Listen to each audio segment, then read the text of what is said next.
Hello, नमस्कार, आदाब, सत श्री अकाल और अस्सलाम वालेकुम। मैं हूं मोहम्मद अहमद काज़मी, लेकर आया हूं आपका पसंदीदा कार्यक्रम आपके रूबरू। मीडिया स्टार वर्ल्ड लगातार आपको इजराइल फिलिस्तीन जंग की अपडेट पहुंचा रहा है और साथ साथ कुछ जानकार लोगों से गहराई से चर्चा करता है ताकि आपको कुछ ऐसी इंफॉर्मेशन मिले जो परत दर परत दबी हुई है और उसको कोई समझना नहीं चाहता, उसके बारे में डिस्कस नहीं करना चाहता। शायद डिस्कस ना करना कुछ खास ताकतों के हक में हो, लेकिन हमें लगता है कि मीडिया का ये रोल बहुत ही अहम होता है कि आपको जानने का हक है और हम आपको सारी इंफॉर्मेशन आप तक पहुंचा दें। आज एक बार फिर मुंबई से फिरोज मिथीबोरवाला साहब, उनसे हम आज बात करेंगे। वो इंडो पैलेस्टाइन सॉलिडरिटी फोरम के फाउंडर जनरल सेक्रेटरी और सन 2010 में first Asian convoy to Gaza और उसके बाद ग्लोबल मार्च टू जेरूसलम, उसके बानी करता धरता। और आमतौर पर मिडिल ईस्ट की पॉलिटिक्स में इतना इंटरेस्ट कोई लेता नहीं है, लेकिन फिरोज मिथीबोरवाला साहब एक जमाने से, एक अरसे से मुसलसल फिलिस्तीनियों के मजलूमियत की आवाज उठाते रहे हैं। अभी कुछ दिन पहले उनके साथ हमने बात की थी। 7 अक्टूबर को क्या कुछ हुआ, उसे इजराइल क्यों छुपा रहा है, क्या क्या हुआ, उसके बारे में कुछ चर्चा हुई थी। आज हम उस चर्चा को आगे बढ़ाएंगे। बहुत सी दिलचस्प बातें जिन पर पर्दा डाला गया था वो आपके सामने आएंगी।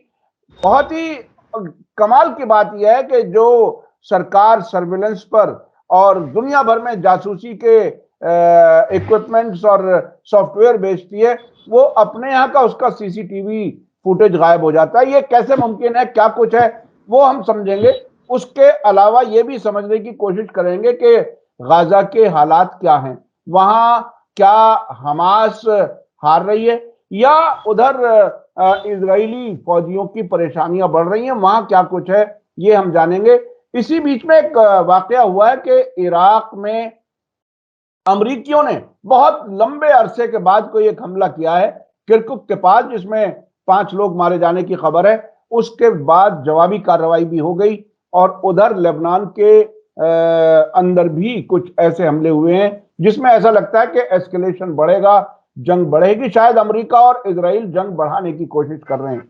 उधर यमन के हूथी, उन्होंने पहले तो इजराइल के जहाजों को पकड़ा, अपनी गिरफ्त में लिया, उसके बाद अमेरिकी जहाज को भी उन्होंने नहीं छोड़ा।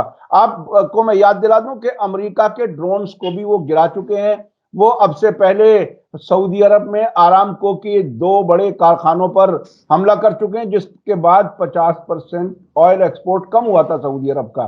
तो वो उभरती हुई ताकत क्या कुछ है, वो कितनी परेशान करने वाली है वेस्टर्न कंट्रीज के, उसके बारे में भी हम बात करेंगे।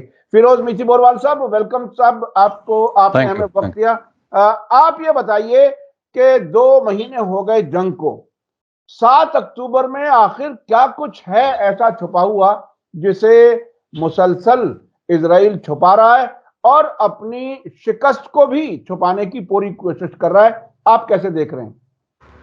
जी, पिछले I am always glad to be joining you, क्योंकि आप भी बहुत ही जानकार हो। आप जैसे बहुत ही कम पत्रकार है देश में, दुनिया में, वो स्तर पे आप हो जहाँ आप एक बारीकी से अब चीज़ों को, विचारों के स्तर पे और इंफॉर्मेशन के स्तर पे, दोनों के स्तर पे आप जानते हो। इसलिए आपके साथ ये चर्चा करने में भी बहुत अच्छा लगता है। बहुत बहुत नंबर 1 ये कि जैसे पिछले बार मैंने कहा था कि 7 अक्टूबर का जो पूरा मुद्दा बना दिया कि 7 अक्टूबर पे क्योंकि हम पे एक आतंकवादी हमला हुआ, तो अभी हम लोग जैसे अमेरिका के 9/11 के बाद एक ग्लोबल वॉर ऑन टेरर हुई थी, हम भी वही करेंगे और उसी को बहाना बनाते हुए आगे बढ़े। मगर जैसे मैंने पिछली बार कहा था कि 15 अक्टूबर को एक इजरायली रेडियो पे एक इंटरव्यू होता है यास्मीन पोराट, जहाँ से पूरी स्टोरी खुलने लग जाती है। और यास्मीन पोराट इजरायली रेडियो पे ये बोलती है कि जी, मुझे हमास बंधक बना के लेके गए थे, मगर मुझे बहुत ही मानवीय तरीके से, आई वॉज ट्रीटेड वेरी ह्यूमेनली। मेरे दूसरे 8 दोस्त थे, मगर मेरे जो दोस्त मरे वो इजरायली टैंक शेल से मरे। जो बेरी सेटलमेंट था जहाँ 112 लोग मरे, तो उसका बोलना है कि मेरे दोस्त लोग तो वो इजरायली टैंक शेल से मरे। लियल हेजरोनी करके जो 12 साल की लड़की जो पोस्टर गर्ल बन गई कि देखो छोटी बच्ची को मारा है लोग ने, जिसका फोटो बता कर वो गुस्सा पूरे दुनिया में माहौल बनाने की कोशिश कर रहे थे, तो लियल हेजरोनी को भी इजरायली टैंक से मरी हुई है, कोई किसी हमास के लोगों ने मारा नहीं। और वो लॉजिक की बात है, खुद यास्मीन पोरार बोलती है कि वो आए थे हमको बंधक बनाने के लिए, ताकि वो प्रिजनर एक्सचेंज हो, हमको मारने के लिए तो आए नहीं थे लोग, उनका टारगेट था कि मैक्सिमम बंधक बना के लेके जाए। तो उन्होंने जो गाजा डिवीजन के मिलिट्री कैंप पे जो हमला किया, वहां 300 सोल्जर मरे, वो पूरी पूरी की पूरी लड़ाई हुई, और वो 300 सोल्जर मरे, वो तो हारेस में फिगर आ गया था कि 300 सोल्जर मरे। फिर ये आया 1400 सिविलियंस, क्रिश्चियन अमनपुर जैसे झूठे CNN BBC पे चल हो गया था, 1400 सिविलियन मरे, 1400 सिविलियन। जब ये पता था कि 1400 में से 300 तो आर्मी वाले थे, मगर बाद में तो बोले 1400 नहीं 1200 या 200 तो हमास को मारे, उनकी बॉडी इतनी जल गई। तो ये बॉडी जलिया कैसे? क्योंकि टैंक फायर हुआ था, अपैची हेलीकॉप्टर का इस्तेमाल हुआ था, तब जाके वो आइडेंटिफाई नहीं कर पाए कि ये 200 लोग कौन है। तो 1400 पे लोग 1200 पे आ गए। बाद में जो हारेस में फिगर आया वो आया 980 का, जिसमें सबके नाम, मरने वालों के नाम, जैसे गाजा में से जो उनकी मिनिस्ट्री ऑफ हेल्थ अफेयर्स है वो सबके मरने वालों के नाम और उम्र देती है, वैसे हारेस ने एक लिस्ट निकाला कि 980 का लिस्ट हमारे पास है, उसके आगे हमारे पास नहीं है। अभी 980 में से 300 तो सोल्जर मरे, तो 680 बचे। 680 में 364 मरे नोआ फेस्टिवल में। नोआ फेस्टिवल में ये हुआ कि जो नौ फेरेस करके जो इजरायली रिजर्विस्ट एयरफोर्स के कर्नल है, उन्होंने कहा कि हमारे अपैची हेलीकॉप्टर ने अटैक किया, हमारे पायलट्स को पता नहीं था कि हमास के लोग कौन है और इजरायली कौन है, तो उन्होंने तो सब पे गोलियां चलाई, ओके, और उसमें लोग मरे। अब ये 364 में कितने इजराइल ने मारे और कितने हमास ने मारे, उसको इंटरनेशनल इन्वेस्टिगेशन करो। वो कैसे पता चलता? जो गाड़ियों का, क्योंकि ये गाड़ियां में लोग भाग रहे थे, पैदल भी भाग रहे थे, दौड़ रहे थे, सब वीडियो देखे हम लोगों ने। तो जो गाड़ियों पे जो बंदूकें चलाई गई है, या हमास की मशीन गन है या अपाचे हेलीकॉप्टर के मिसाइल है, तो इजराइल ने ये किया है, नेतन्याहू ने ऑर्डर किया है कि जितनी गाड़ियां है उसको दफना दो। मतलब पूरा का पूरा जो सबूत है, जो फोरेंसिक इन्वेस्टिगेशन वाला सबूत है, उसको गायब कर दो, ठीक है। और बेरी कैंप में, मतलब जो सेटलमेंट्स में जो बाकी के लोग मरे, उस पर भी इंटरनेशनल इंक्वायरी कर लो, कौन किससे मरा है, टैंक शेल से मरा है, मशीन गन से मरा है, इजरायली आर्मी से मरा है, उसका इन्वेस्टिगेशन करो। इजरायली इन्वेस्टिगेशन अलाउ नहीं कर रहा है, that is the bottom line, ठीक है, नंबर 1। नंबर 2, अभी जो बात आई है कि जो वहां का वीडियो फुटेज है और ऑडियो फुटेज है, वो सब गायब हो चुका है, क्योंकि वो सब प्रूफ है, वो दिखा देगा कैमरा किसने किसको मारा है, कहां से हेलीकॉप्टर आ रहा है, कहां से टैंक आई, सब कुछ पता चल जाएगा। ये दीवारी कैसे टूटी, क्या टाइम को टूटी, कहां लोग गए, ये सब पता चल जाएगा। मगर वो भी फुटेज गायब हो रहा है, गायब हो चुका है, इजराइल मीडिया में जो रिपोर्ट आई है, ठीक है। तीसरी जो इंपॉर्टेंट बात है कि कल 6 तारीख है, नेतन्याहू के खिलाफ कल सुप्रीम कोर्ट के उसके एंटी करप्शन चार्जेस वापस की सुनवाई चालू होने वाली है। ये बहुत बड़ी न्यूज है, क्योंकि ये पूरे वॉर के पीछे ही नेतन्याहू का था कि सुप्रीम कोर्ट को ताबे में ले लो ताकि मेरे करप्शन के चार्जेस ना हो, ठीक है। और जो सेटलर मूवमेंट है, ये स्मोट्रिच और बेन गवीर वाली, कि इजरायली सुप्रीम कोर्ट बहुत बार बाधाएं डाल देती है वो जमीन को टेक ओवर करने की, क्योंकि ये सब इलीगल चल रहा है इंटरनेशनल लॉ के हिसाब से। मगर वो भी कभी सुप्रीम कोर्ट अलाउ करता है नहीं करता है, वो एक अलग बात है। मगर जो बच्चा कुचा सुप्रीम कोर्ट था, उसको भी वो ताबे में लेने की जो बात थी, तो जो जन आंदोलन शुरू हुआ था, जिसके कारण ही नेतन्याहू ने पूरा वॉर का ये वॉर लॉन्च की है, ठीक है। तो वो 6 तारीख से कल से सुनवाई भी शुरू होगी। और नेतन्याहू और डिफेंस मिनिस्टर गलांत के बीच में बहुत ही बड़ा डिवीजन है, पॉलिटिकल डिवीजन भयंकर है, और वो नेतन्याहू वो पॉलिटिकल डिवीजन को कवर अप करने के लिए उसने वॉर की है। और ये मैं क्यों बोल रहा हूं, क्योंकि न्यूयॉर्क टाइम्स की रिपोर्ट अभी अब दुनिया को पता चल गई कि 1 साल पहले पूरा का पूरा प्लान आ चुका था कि हमास किस किस्म से एक प्लानिंग करके अटैक करने वाली है। 40 पन्ने का पूरा रिपोर्ट है उनके पास, और वही रिपोर्ट के हिसाब से पूरा अटैक हुआ है। 1 साल पहले आपको पता था, इजिप्शियन इंटेलिजेंस ने 10 दिन पहले बताया। इजरायली आर्मी विमेन सोल्जर जो गाजा पे पैरा कर रही थी, उन्होंने 3 महीने पहले बताना शुरू कर दिया था कि कुछ ट्रेनिंग हो रहा है, कुछ होने वाला है, ओके। और जैसे मैंने कहा था कि अमेरिका की अपनी जरूरत थी, यूक्रेन में अभी समझौता होने का टाइम आ चुका है। जेलेंस्की कोई पूछते रहे, जनरल जालूसी है जो यूक्रेन जनरल है, वो भी रशिया से बात कर रहा है कि इस पे भी डिप्लोमेटिक सोल्यूशन लाओ, तो उनके बीच में बातचीत चल रही है। तो अगर बातचीत चल रही होती ये टाइम पे, जहां कोई वॉर नहीं होती, तो बाइडेन पे बहुत नेगेटिव इंपैक्ट जाता कि आपने वो किया क्यों, आपको कुछ उखाड़ नहीं पाया रशिया का। रशिया के पास जो इलाके चले गए, अभी वो रशिया देने वाला नहीं है, तो मतलब रशिया और नेटो तो, मतलब नेटो और अमेरिका तो हार चुके हैं, तो बाइडेन के लिए बहुत नेगेटिव असर जाता, तो उसको वॉर की जरूरत थी, ठीक है। ये अच्छा, और आखिरी बात हाँ, के ब्रिक्स को काउंटर करने के लिए जो इंडिया मिडिल ईस्ट कॉरिडोर है, जो G20 के टाइम पे अनाउंस हुआ था, तो ब्रिक्स और ब्रिक्स 11 को काउंटर करने के लिए ये वॉर का एजेंडा है। ओके, क्योंकि यूएई, सऊदी सब ब्रिक्स में आ रहे हैं, ब्रिक्स 11 में आ चुके हैं। तो अगर ये पूरा एक अलायंस ब्रिक्स का बन जाता है तो अमेरिका और इजराइल का कोई फिर वेस्ट एशिया में रोल नहीं रहेगा। ये वॉर के पीछे कारण थे। हमको पता है अलग सा फ्लड का क्या कारण था, prisoners, Gaza siege, West Bank में हमले, ये सब उसके कारण थे। सऊदी और इजराइल का अगर समझौता हो जाता तो बहुत नुकसान हो जाता। मगर 7 अक्टूबर को एक्शन के बाद हमास ने जितना उसका फायदा नहीं सोचा होगा उसको इतना मिल चुका है, क्योंकि इजराइल का जो पूरा नरसंहार का एजेंडा आ गया, जेनोसाइड करेंगे, हॉलोकॉस्ट करेंगे, क्योंकि मैं तो उसको हॉलोकॉस्ट ही बोलता हूँ। ये पैलेस्टीनियन लोगों का हॉलोकॉस्ट है, हमको हॉलोकॉस्ट इसको बोलना चाहिए, ठीक है। और आज वो इजरायली नाजीज ये पूरा पैलेस्टीन हॉलोकॉस्ट करे, तो ये पूरा उनके अगेंस्ट में गया है। वो 95% दुनिया आज सोशल मीडिया की मैं बात कर रहा हूँ, आज इतना पावरफुल है इजरायली पैसा, सोशल मीडिया, उसके बावजूद 95% दुनिया की सोशल मीडिया जो के लोग हैं वो आज पैलेस्टीन के साथ खड़े। अच्छा, आपने हॉलोकॉस्ट का जिक्र किया, आपने ये भी बताया कि 7 अक्टूबर के लिए जो कुछ हुआ वो बहुत सी हकीकतें छुपाई जा रही हैं। मुझे हॉलोकॉस्ट पे एक बात और याद आ गई। ईरान के प्रेसिडेंट हुआ करते थे महमूद अहमदीनेजाद, उन्होंने यूनाइटेड नेशन में तकरीर के दौरान कहा कि जब हम अल्लाह के वजूद के होने पर भी रिसर्च करने में कोई परेशानी नहीं है तो हॉलोकॉस्ट पर रिसर्च करने की में क्या परेशानी है। आमतौर पर उस पर वो कुछ डिस्कशन नहीं चाहते। उसके अलावा 9/11 का वाकया हुआ, उसके बाद सैमोर हर्ष जैसे लोगों ने कुछ ऐसे फैक्ट्स रखे जिसमें यह भी बताया कि 3000 यहूदी गायब थे ट्विन टावर से, तो उसमें भी एक बड़ी कॉन्स्पिरेसी नजर आई और वहां भी अब रिसर्च नहीं होने दी जाती, पत्रकारों को उस पर काम करने नहीं दिया जाता। तो क्या ये 7 अक्टूबर भी ऐसी ही इंसिडेंट बनने जा रही है जिसमें इजराइल कहे बिल्कुल इस पर जांच नहीं होगी और कोई दुनिया की कोई एजेंसी, कोई मीडिया का आदमी, कोई इसकी जांच नहीं करेगा? आखिर इसको ये फैक्ट्स छुपाने का क्या थियरी है? आई थिंक देखिए 9/11 तो एक्सपोज हो चुका है, उसमें कोई किसी को रोक नहीं सकता। दुनिया में सोशल मीडिया है। आर्किटेक्ट्स एंड इंजीनियर्स फॉर 9/11 करके एक वेबसाइट है जिसमें रिचर्ड गेज करके जो एक बहुत बड़े आर्किटेक्ट अमेरिका के, उन्होंने और बहुत सारे लोगों ने मूवमेंट चलाई है। तो 9/11 तो खुल चुका है, उसमें अभी कुछ बचा कुचा है नहीं, ओके। और वो इजराइल रोक भी नहीं पाया। उस पर एक अलग से आपके साथ प्रोग्राम भी कर लेंगे। और उसके साथ आई थिंक 7 अक्टूबर का भी रहस्य खुल चुका है, खुद इजरायली मीडिया से हुआ है ना। इजरायली मीडिया में उस पर चर्चा हुई, हारिस में आ गया, वाइनेट में आ गया, मारिव में आ गया, ये सब सवाल इजरायली रेडियो। तो मैक्स ब्लूमेंथॉल जो अमेरिकन जू, एक अमेरिकन यहूदी है, ये लोगों ने ही मिलकर, मैक्स ब्लूमेंथॉल ने तो बहुत बड़ा काम किया है, तो इस किस्म के पत्रकारों ने ही ये पूरा 7 अक्टूबर का भांडा फोड़ डाला है। उसमें कुछ ज्यादा बचा नहीं है। तो वो तो बहुत ही वायरल हो चुका है। मतलब CNN, BBC, न्यूयॉर्क टाइम्स की भी औकात नहीं है लोगों तक पहुंचने की। लोग पढ़ते भी नहीं, देखते भी नहीं है।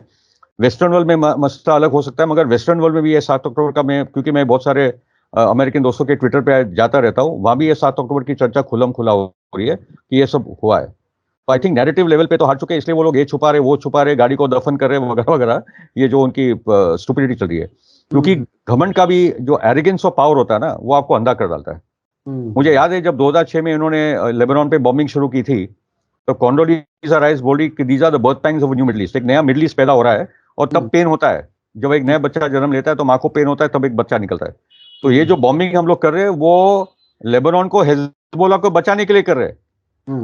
लेबनान की जनता हिजबुल्लाह के साथ नहीं है, तो हम लोग जब हिजबुल्लाह को मारेंगे तो जनता हमारे साथ आएगी। हुआ नहीं वो।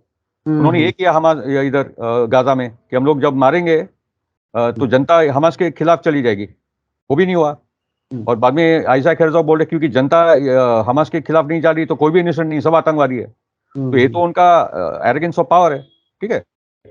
और जहां तक अभी हाँ, और 2 बातें हॉलोकॉस्ट को लेकर मेरा बोलना है कि एक तो है उस पर डिबेट, सब चीजों पे डिबेट और डिस्कशन होना चाहिए, मगर 60 लाख अगर मरे तो वो यूरोप ने मारे भाई, ये तुम लोग का मामला है। तुम लोग ने यहूदियों के साल बार बार ये सुलूक किया, यहूदी का बहुत बुरा हाल किया तुम लोगों ने किया है।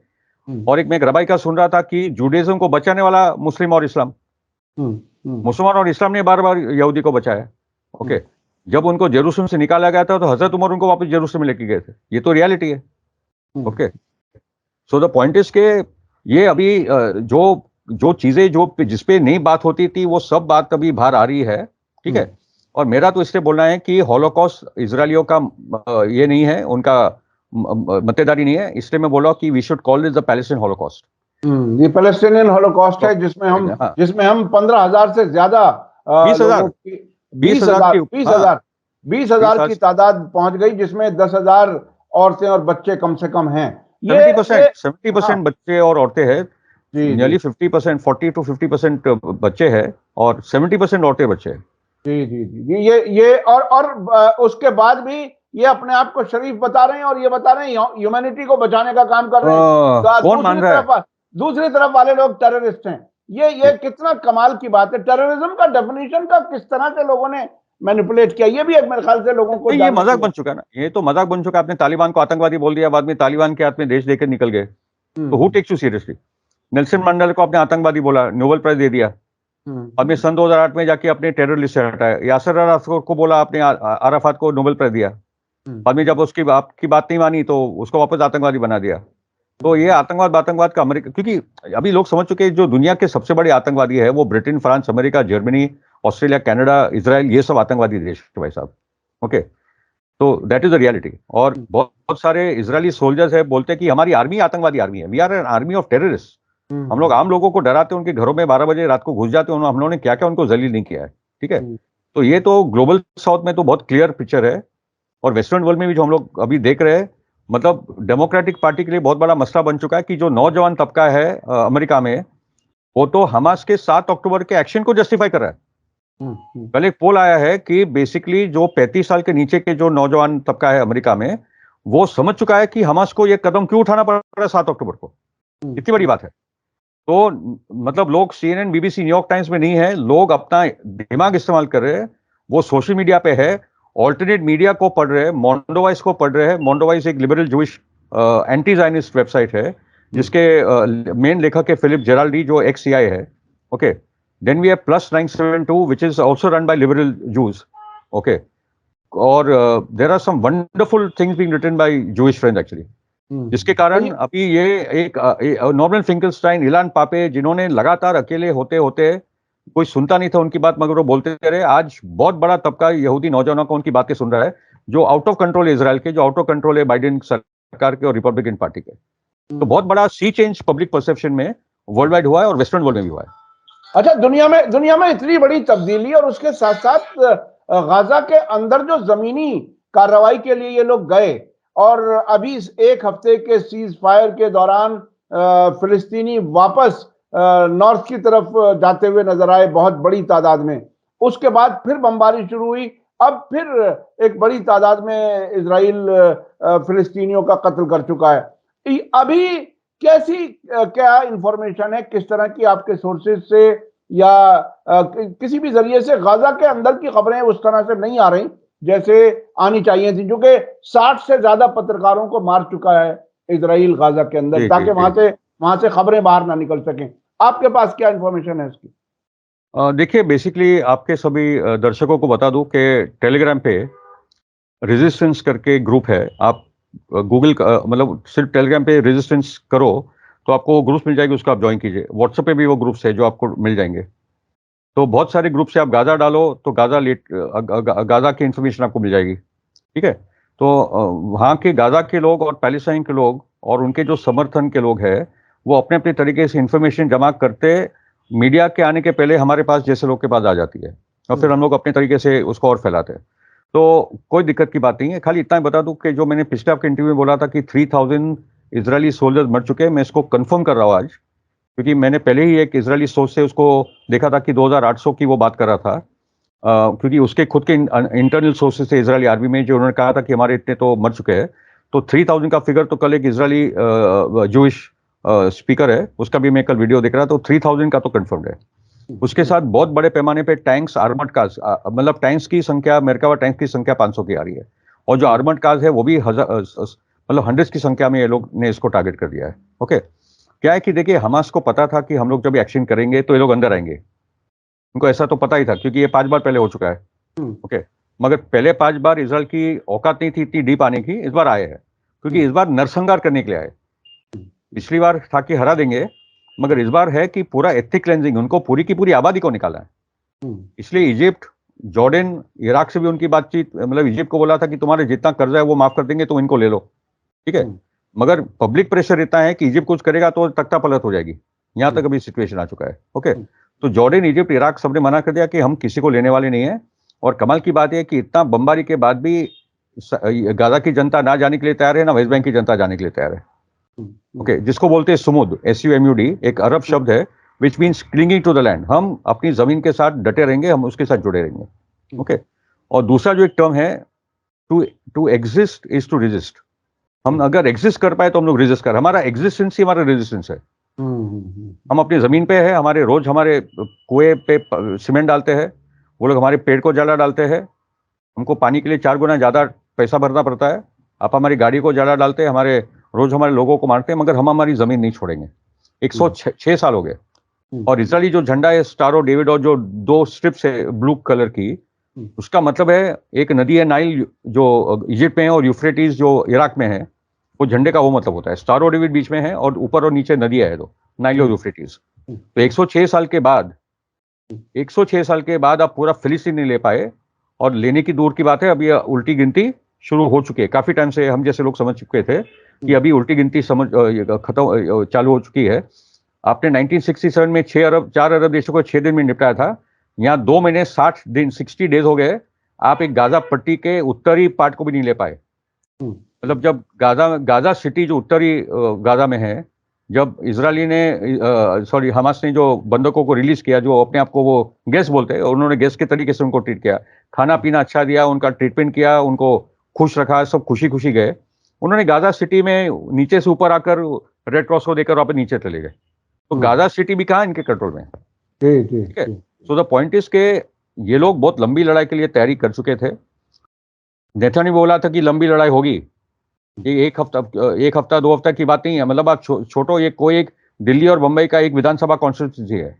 क्या America, France, Britain, Germany, Australia, Israel सब मिलकर इसको नहीं कर पा रहे, तो वेस्टर्न वर्ल्ड की औकात क्या रही है, जो कभी रशिया के साथ लड़ने की बात करती है, कभी ताइवान जाने की बात करती है, जो बाद में 20 साल के बाद तालिबान को अफगानिस्तान देना पड़ा। तो वेस्टर्न वर्ल्ड पगला गया है, खत्म हो चुके हैं। They are not capable of ruling the world anymore. Western world पगला गया है, और यूक्रेन हार रहे हैं, और खुद लंदन जैसे शहर से जो बड़ी खुशहाली के लिए जाना जाता था, वहां एक वक्त का खाना लोग स्किप करने पर मजबूर हो रहे हैं इस जंग के दौरान। तो इस हालत में अब आगे क्या ये जंग लंबी चलेगी या जल्दी इजराइल घुटने टेक देगा?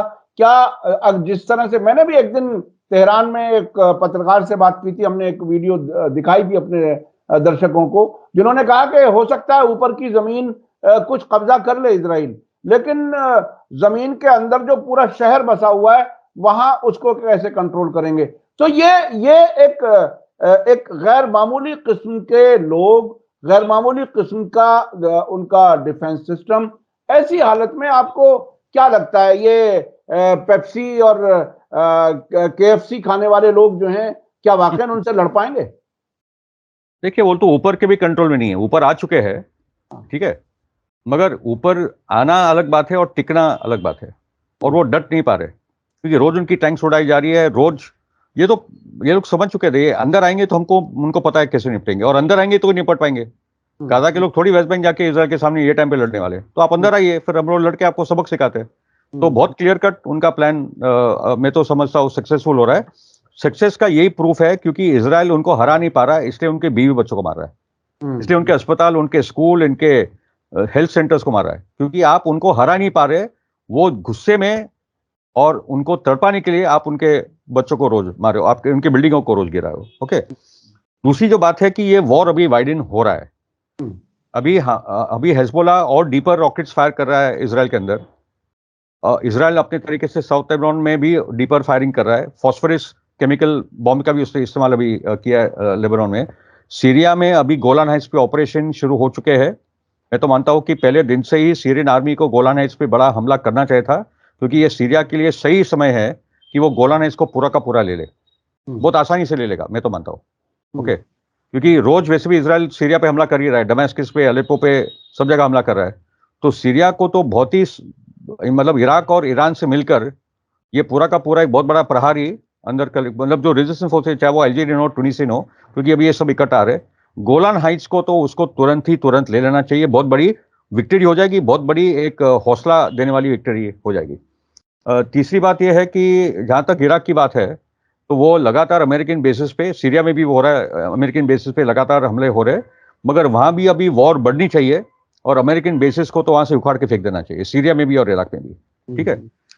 जो इंपॉर्टेंट एलिमेंट है, जो हसन नसर ने बोला था कि अभी हमारे पास एक जो एला है वो यमन है, जो एक फुल फ्लेज कंट्री है, फुल फ्लेज आर्मी है, उनके पास हेलीकॉप्टर है, फाइटर जेट्स है, टैंक्स है, एक फुल फ्लेज आर्मी उनके साथ खड़ी है।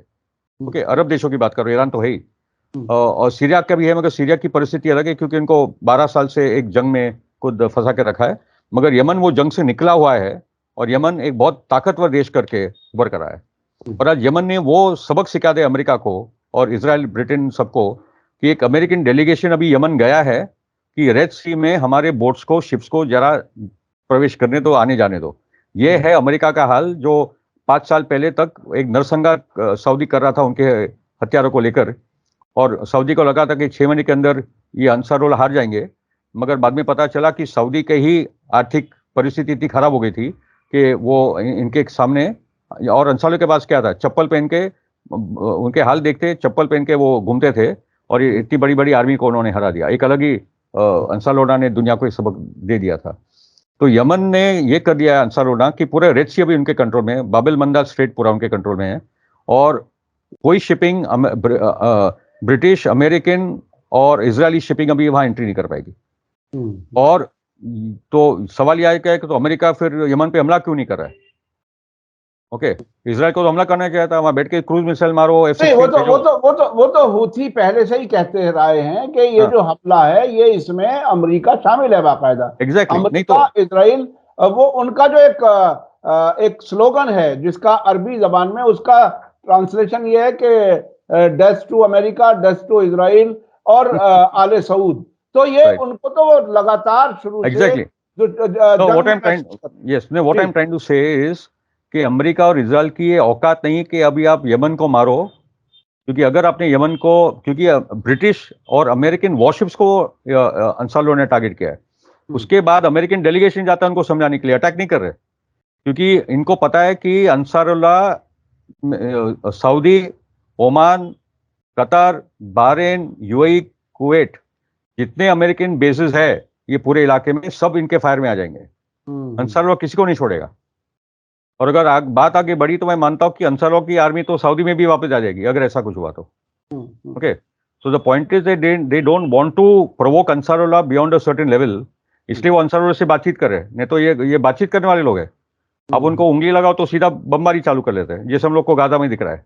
ओके, तो आज यमन की ताकत उभर कर आनी एक बहुत बड़ा गेम चेंजर है ये पूरे रीजन के लिए। ये सबको आई थिंक एक डीपर अंडरस्टैंडिंग की ये मुद्दे को लेकर जरूरत है।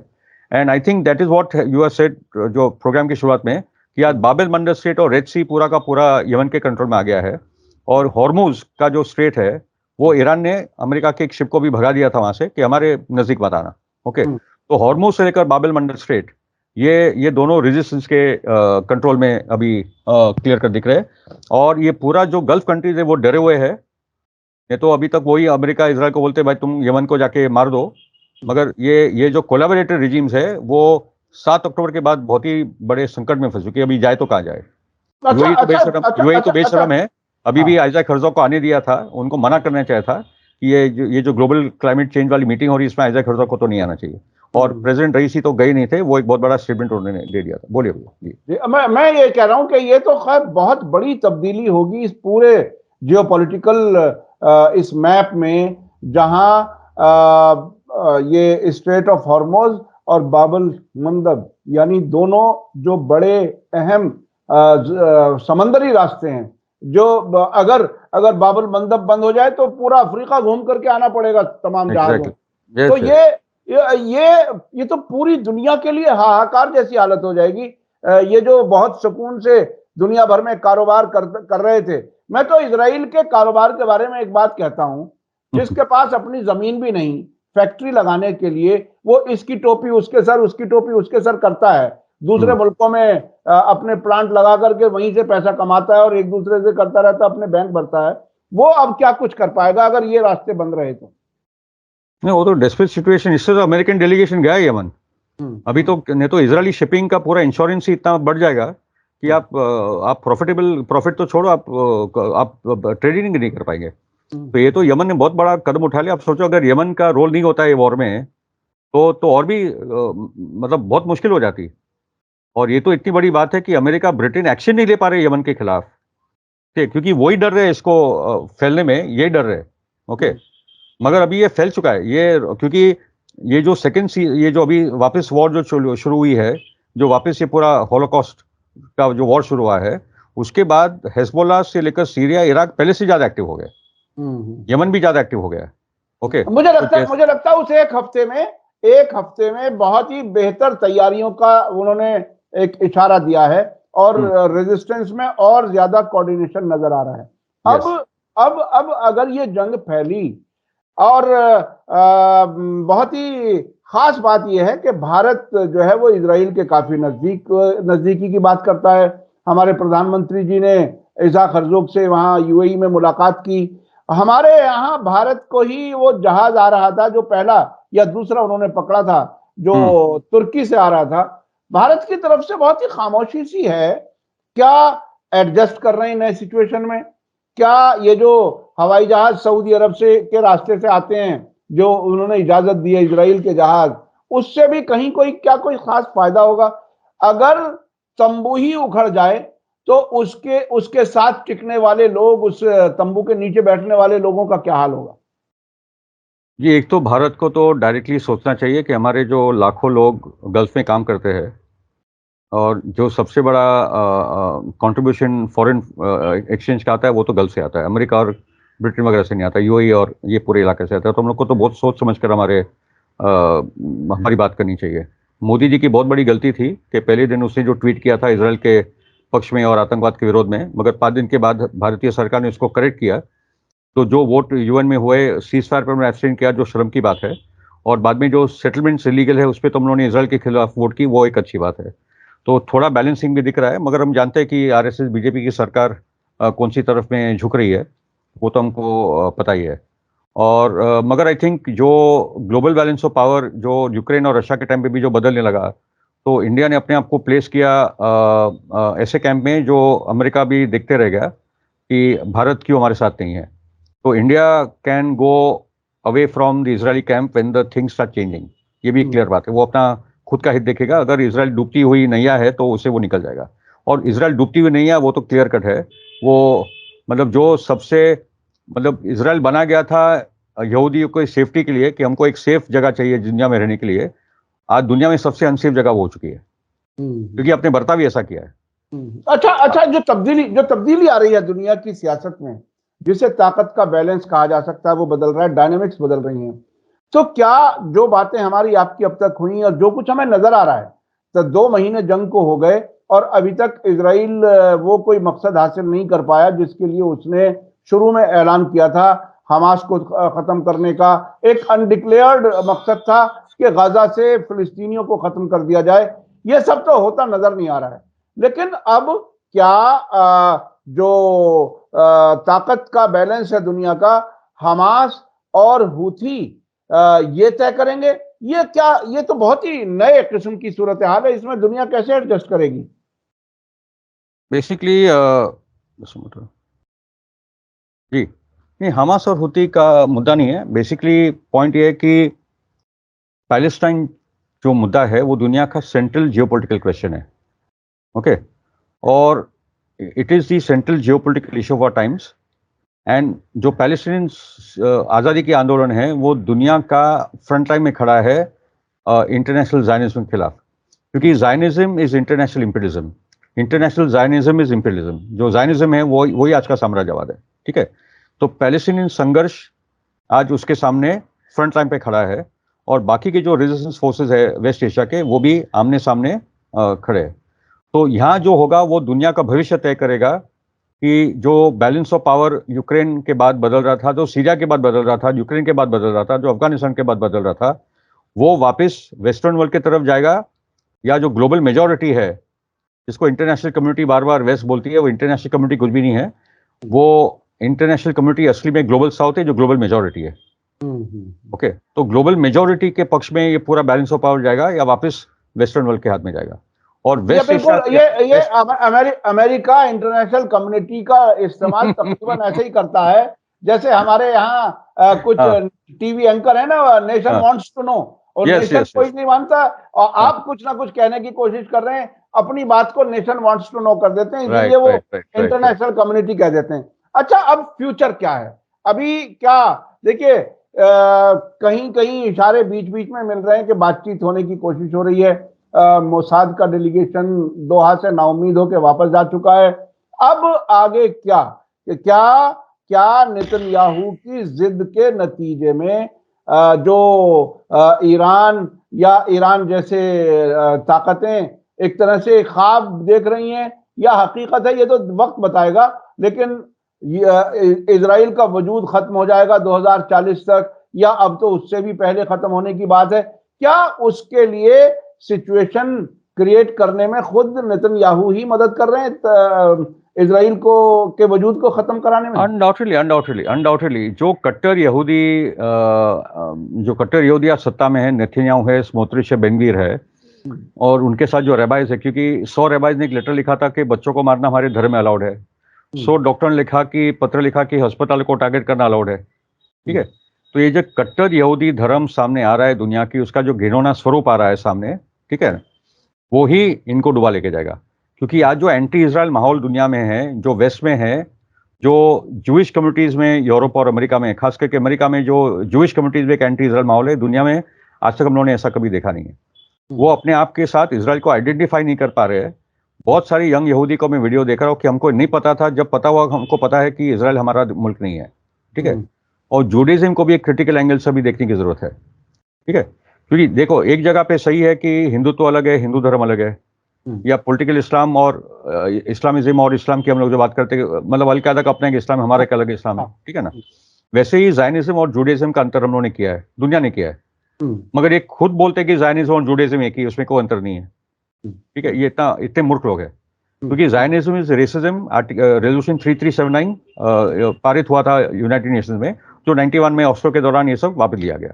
मैं तो बोलता हूँ कि इसको वापस यूएनजीए में प्रस्ताव रखना चाहिए। मैंने नकोसी मंडल को लेटर में लिखा है कि साउथ अफ्रीका को उसको वापस वो प्रस्ताव को लाना चाहिए पार्लियामेंट यूएनजीए में।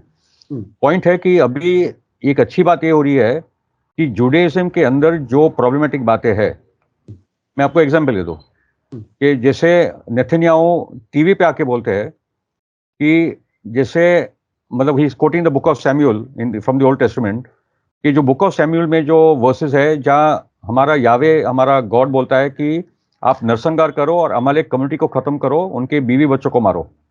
तो आज के अमालेक पैलेस्टीन्स है, तो हमको इजाजत है। ठीक है, Old Testament, book of Deuteronomy, book of Numbers, इतने घिनौने भयंकर वर्सेस है जहां उनका गॉड बोल रहा है कि भाई आप वो जमीन को ले लो, you are the chosen people, वो जमीन मैं आपको दे रहा हूं, वो आप जमीन को ले लो, उन लोगों को खदे तो खत्म करो। क्योंकि वो जो ओल्ड टेस्टामेंट का गॉड है वो एक ट्राइबल गॉड है, God of the 12 tribes of Israel. वो कोई यूनिवर्सल गॉड फिगर नहीं है।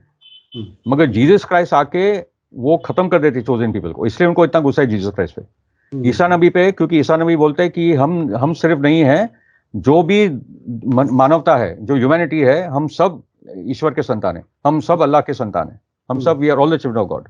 ठीक है, तो वो था जीसस क्राइस्ट का बड़ा रेवोल्यूशन, जिसके कारण आज वो ईसा नबी को नफरत करते हैं। मैं अभी एक वीडियो देख रहा था, एक रैबाई का और एक नोहाइट क्रिश्चियन, नोहा को मानने वाले एक क्रिश्चियन सेक्ट है जो जुडाइज्म के बहुत करीब है।